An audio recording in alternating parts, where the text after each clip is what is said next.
भगवान की पूजा में भावना और श्रद्धा का महत्व सोने और चांदी से ज्यादा होता है।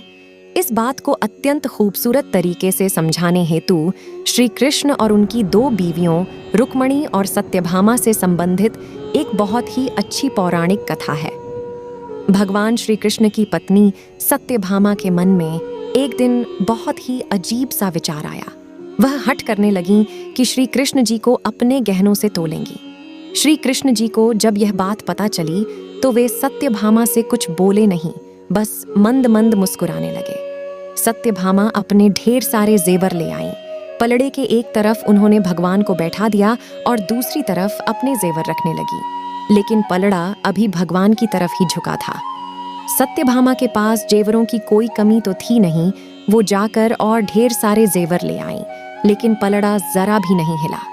सत्यभामा ने अपने सारे जेवर तराजू पर रख दिए, लेकिन कोई फायदा नहीं हुआ। अंत में वह थक कर बैठ गईं। तभी वहां रुक्मणी का आगमन हुआ।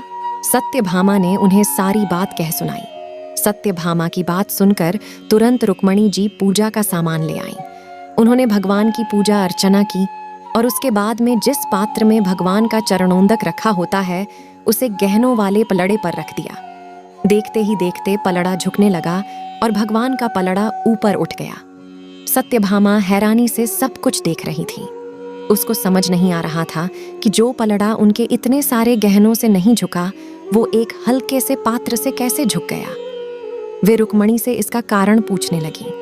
तभी नारद मुनि भ्रमण करते हुए वहां पहुंच गए। सत्यभामा की परेशानी समझकर वे इसका कारण उन्हें बताने लगे।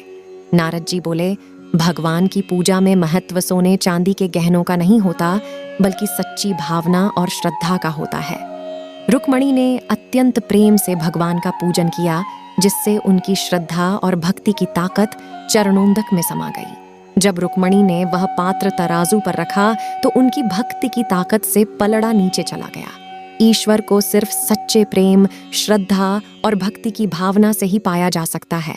सोने, चांदी और रुपए पैसों का भगवान की नज़र में कोई मोल नहीं होता। भगवान की पूजा यदि सही ढंग से की जाए तो ईश्वर की प्राप्ति अवश्य होती है। सच्ची भक्ति और प्रेम के आगे ईश्वर भी झुक जाते हैं। सत्यभामा को उनकी बात समझ में आ गई थी।